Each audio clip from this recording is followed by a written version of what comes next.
2022년 5월 3일 오늘의 말씀 시작하겠습니다. 오늘 나눌 말씀은 요한계시록 1장 7절에서 8절 말씀입니다. 볼지어다 그가 구름을 타고 오시리라. 각 사람의 눈이 그를 보겠고 그를 찌른 자들도 볼 것이요 땅에 있는 모든 족속이 그로 말미암아 애곡하리니 그러하리라. 아멘. 주 하나님이 이르시되 나는 알파와 오메가라. 이제도 있고 전에도 있었고 장차 올 자요 전능한 자라 하시더라. 아멘. 오늘 본문은 요한계시록 서두의 마지막 부분으로 예수님의 재림을 선포하고 있습니다. 요한계시록에서 예수님의 재림은 가장 중요한 주제 중에 하나입니다. 왜냐하면 그 자체로 하나님 나라의 완성과 예수 그리스도의 최후 승리를 나타내기 때문입니다. 예수님의 재림은 요한계시록 기록 당시의 신자들 뿐만 아니라 오고 가는 모든 시대 신자들에게 가장 큰 소망이며 위로의 메시지가 됩니다. 그래서 요한계시록은 마라나타, 곧 주 예수여 어서 오시옵소서로 시작해서 마라나타로 끝나는 책이다 라고 해도 과언이 아닙니다. 요한계시록 22장 20절 말씀입니다. 이것들을 증언하신 이가 이르시되 내가 진실로 속히 오리라 하시거늘 아멘. 주 예수여 오시옵소서. 요한은 예수님께서 구름을 타고 오실 것이며 예수님을 찌른 자들, 곧 예수님을 십자가에 못 박았던 자들을 비롯하여 땅에 있는 모든 족속, 모든 사람들이 그분이 다시 오시는 것을 보게 될 것이라고 증언합니다. 또한 이러한 예수님의 재림으로 말미암아 모든 사람들이 애곡하게 될 것이다 라고 이야기합니다. 요한계시록 1장 7절 말씀입니다. 볼지어다 그가 구름을 타고 오시리라. 각 사람의 눈이 그를 보겠고 그를 찌른 자들도 볼 것이요 땅에 있는 모든 족속이 그로 말미암아 애곡하리니 그러하리라. 아멘. 모든 족속이 예수님의 재림으로 말미암아 애곡하게 된다, 눈물을 흘리게 될 것이다 라는 말은 두 가지 의미의 눈물을 포함하고 있는 표현입니다. 예수님께서 다시 오시는 그날은 하나님의 백성들에게는 기쁨의 눈물을 흘리는 날이 될 것입니다. 하지만 하나님을 거역하던 자들에게 그날은 진노의 심판이 임하는 날이며 그들은 후회와 탄식의 눈물을 흘리게 될 것입니다. 그러므로 땅의 모든 족속들, 모든 사람들, 신자나 불신자나 모두가 애곡하게 되는 것입니다. 또한 예수님께서 구름을 타고 오신다는 말은 예수님께서 무슨 손오공처럼 구름에 올라타고 오시는 그런 모습을 묘사하는 말이 아니라 예수님께서 큰 능력과 영광 가운데 오신다는 의미입니다. 마태복음 24장 30절 말씀을 보겠습니다. 그때의 인자의 징조가 하늘에서 보이겠고 그때의 땅의 모든 족속들이 통곡하며 그들이 인자가 구름을 타고 능력과 큰 영광으로 오는 것을 보리라. 이렇게 예수님께서 직접 구름을 타고 온다라는 것을 능력과 큰 영광으로 오는 것이라고 설명해 주셨습니다. 우리는 성경에서 하나님의 영광이 나타날 때 구름이 덮이는 현상이 함께 일어났다는 것을 확인할 수 있습니다. 예를 들어 출애굽한 이스라엘 백성들이 성막을 완성하자 성막에 구름이 덮이고 하나님의 영광이 나타났던 일이 대표적인 사례입니다. 출애굽기 40장 33절에서 35절 말씀입니다. 그는 또 성막과 제단 주위 뜰에 포장을 치고 뜰문에 휘장을 다니라. 모세가 이같이 역사를 마치니 구름이 회막에 덮이고 여호와의 영광이 성막에 충만하매 모세가 회막에 들어갈 수 없었으니 이는 구름이 회막 위에 덮이고 여호와의 영광이 성막에 충만함이었으며. 또한 사도행전에서 예수님께서 구름 가운데 하늘로 올려져 가시는 것을 목격한 뒤에 그저 하늘만 쳐다보고 있던 제자들에게 천사들이 나타나 예수님께서 그들이 본 그대로 오실 것이다 라고 말한 것도 같은 의미입니다. 사도행전 1장 9절에서 11절 말씀입니다. 이 말씀을 마치시고 그들이 보는데 올려져 가시니 구름이 그를 가리어 보이지 않게 하더라. 올라가실 때에 제자들이 자세히 하늘을 쳐다보고 있는데 흰옷 입은 두 사람이 그들 곁에 서서 이르되 갈릴리 사람들아 어찌하여 서서 하늘을 쳐다보느냐. 너희 가운데서 하늘로 올려지신 이 예수는 하늘로 가심을 본 그대로 오시리라 하였느니라. 예수님은 반드시 구름과 함께 큰 능력과 영광 중에 오실 것입니다. 물론 우리는 그 일이 구체적으로 어떤 모습으로 이루어질지는 알 수 없습니다. 그러나 예수님의 재림은 반드시 있을 일이며 그러므로 우리는 예수님의 재림을 소망하고 기대할 수 있습니다.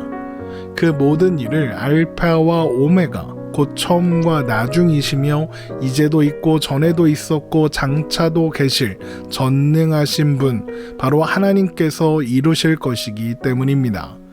요한계시록 1장 8절 말씀입니다. 주 하나님이 이르시되 나는 알파와 오메가라 이제도 있고 전에도 있었고 장차 올 자요 전능한 자라 하시더라.